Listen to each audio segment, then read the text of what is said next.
नमस्कार friends, Ruby plants update में आप सभी का मैं स्वागत करती हूँ। आज अपने इस वीडियो में मैं आपसे ये शेयर करूँगी कि गुलदाउदी की कटिंग लगाने और नए पॉट में शिफ्ट करने के बाद आप गुलदाउदी प्लांट को फर्स्ट फीडिंग में क्या दें और कितना दें, जिससे पौधे की ओवरऑल ग्रोथ काफ़ी अच्छी हो सके। और फीडिंग में क्या क्या दिया जाए, कितना दिया जाए, जिससे जो फ्लावर की कटिंग है उसकी ग्रोथ काफ़ी तेज़ी से हो और काफ़ी घना बनाने के लिए आप अपने इस गुलदाउदी प्लांट में ऐसा क्या करें जिससे आपका ये पूरा पौधा बहुत अच्छे से घना हो सके। तो आज इस वीडियो को मैं आपके लिए लाई हूँ और आपको ही मैं ये बताऊंगी कि किस तरीके से मैं अपने इस बेबी प्लांट को, इस गुलदाउदी के बेबी प्लांट को अच्छे से घना कर सकूं। तो सबसे बड़ी बात है कि किसी भी कटिंग का वीडियो मैंने आपके साथ शेयर किया था फ्रेंड्स, उसके बाद पॉट में लगाने और वीडियो का भी वीडियो आपके लिए लाई थी। और ये देखिए गुलदाउदी के ये प्लांट्स कितने अच्छे से ये सारे प्लांट्स हमारे ग्रो हो रहे हैं। यानी कि जितने भी कटिंग मैंने इस जून के सेकंड वीक में लगाई थी वो सारी कटिंग्स चलने लग गई हैं। ये अभी वाली कटिंग नहीं है फ्रेंड्स, ये इस कटिंग को लगाए हुए करीब 1.5 महीना हो चुका है और ये सारे पौधों की हाइट करीब 1 से 1.5 फीट हो चुकी है। अब अगर हमें अपने पौधे को घना करना है तो उसके लिए सबसे अच्छा तरीका है आप अपने पौधे की टिप को बराबर पिंचिंग करते रहें। जितना ज़्यादा पौधे की पिंचिंग आप करेंगे उतना ही पौधा बुशी बनेगा। तो हर दूसरे से तीसरे दिन अक्टूबर के महीने तक पिंचिंग करते रहना है आपको।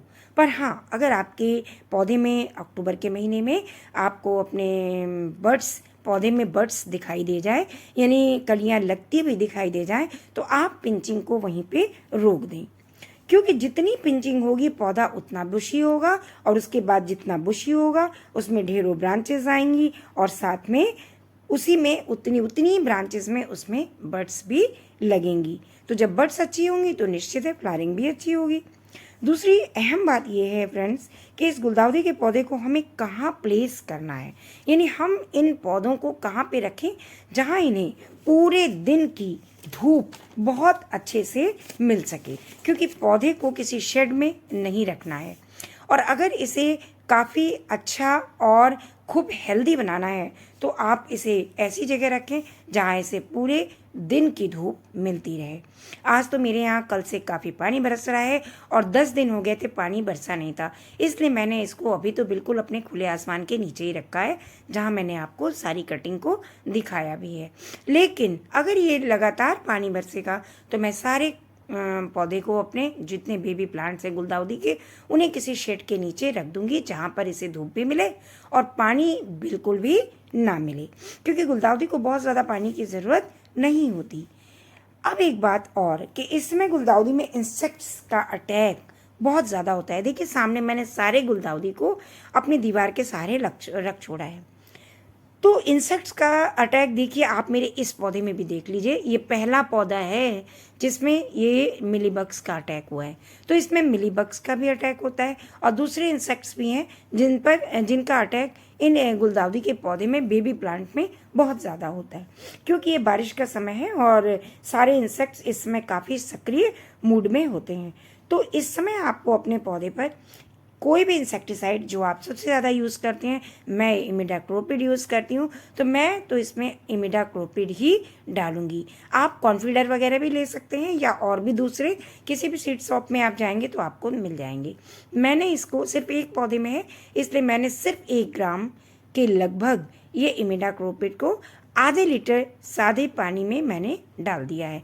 यानी अगर मैं चम्मच से देखूँ तो 1:8 का रेशियो मैंने लिया हुआ है। अब इस स्प्रे बॉटल में पानी डाला ही हुआ है, अच्छे से घोल दूंगी। लेकिन दूसरी चीज़ और मिलानी है, वो है फंगीसाइड, क्योंकि फंगस लगने का भी खतरा इसमें बहुत ज़्यादा होता है। तो इसके लिए भी मैंने सिर्फ 1 ग्राम, क्योंकि ज़रा सा एक पौधे के लिए मैं ले रही हूँ तो 1 ग्राम एक पौधे के लिए काफ़ी है।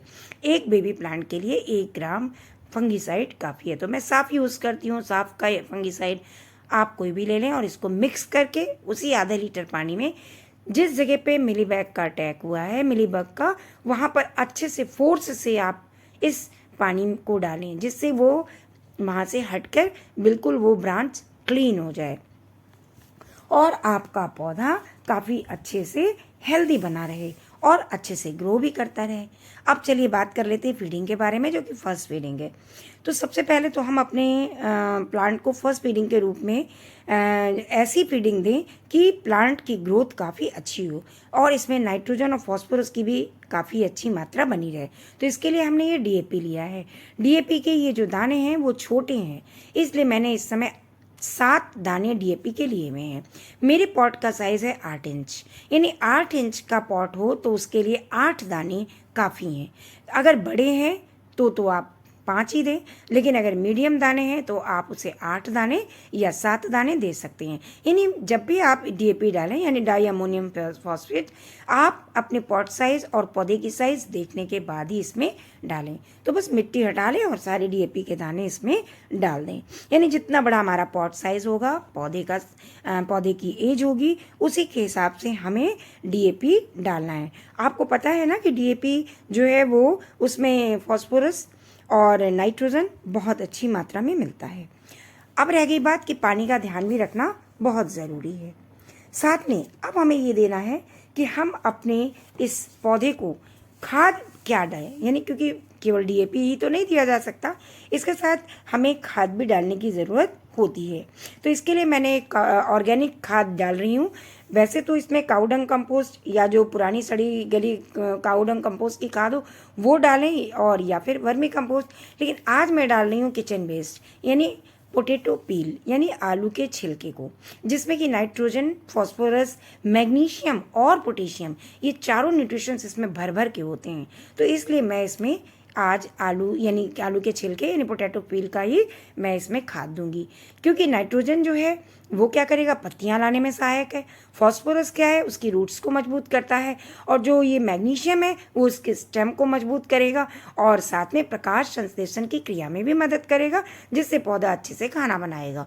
और लास्ट में आता है पोटेशियम, जिसे डालने से आप तो जानते ही हैं कि काफ़ी मात्रा में बड्स आती हैं, फूल खिलते हैं। तो सबसे पहले आप 4 अंगुल नाप के अपने पॉट से मिट्टी हटा के तब इस एक आलू के छिलके को आप एक बेबी प्लांट के पौधे में की मिट्टी में दे दें। तो मैंने 2 आलू का छिलका लिया था, तो मुझे अभी और भी पौधे में डालना है, लेकिन मैं आपको दिखाने के लिए बता रही हूँ कि एक आलू का छिलका आप अपने बेबी प्लांट के मिट्टी में, जिसमें आपने जिस पॉट में लगाया उसकी मिट्टी में आप दबा दें। इस तरह से इस पौधे को डीएपी के साथ साथ काउडंग या वर्मी कंपोस्ट डालें, और नहीं तो पोटैटो पील जब आपने डाला है तो इसे काफ़ी कुछ मिलेगा, यानी मैग्नीशियम, पोटेशियम भी इसको फ्री में मिल जाएगा, जिससे हमारा ओवरऑल पौधा बहुत अच्छे से ग्रोथ करेगा। तो ये थी हमारी गुलदाउदी की, यानी बेबी गुलदाउदी की या गुलदाउदी के बेबी प्लांट की फर्स्ट फीडिंग। ठीक इसके 15 दिन के बाद मैं इसकी दूसरी फीडिंग दूंगी। तो जब मैं दूसरी फीडिंग डालूंगी इसी जुलाई के लास्ट में, तो यही रिपीट करूंगी, लेकिन उस समय पोटैटो पील न डाल के उस समय मैं काउडंग या फिर ये वर्मी कंपोस्ट डालूंगी डीएपी के साथ, सेम इसी मात्रा में। तो चलिए फ्रेंड्स, अच्छी बात है ना कि आपको ये बता दिया मैंने। अब आ गई बात कि अब हम सेकंड फीडिंग, यानी ये फर्स्ट फीडिंग में 2 बार करूंगी, एक बार अभी डाला है, दूसरी 15 दिन के बाद भी मैं यही फीडिंग दोहराऊंगी। लेकिन जब दूसरी फीडिंग डालने का समय आएगा, यानी कि सितंबर के फर्स्ट वीक में, उस समय मैं आपको फिर बताऊंगी अपने सेकंड पार्ट में, गुलदाउदी बेबी प्लांट की सेकंड फीडिंग को सेकंड पार्ट में बताऊंगी। तो बस फ्रेंड, अगर आप मेरी इतनी सारी इंस्ट्रक्शन को फॉलो करेंगे तो ये निश्चित है आपका पौधा बिल्कुल मेरे पौधे की तरह ही ग्रो करेगा और बड्स और फ्लावरिंग के लिए तैयार भी हो पाएगा। तो बस फ्रेंड, आज इस वीडियो में इतना ही। मिलूंगी नेक्स्ट वीडियो में, तब तक आपका प्लांट काफ़ी हेल्दी और बुशी भी हो जाएगा। तो चलिए फ्रेंड्स, इसके सेकंड पार्ट को आप देखना बिल्कुल मत भूलिएगा। तब तक के लिए बाय।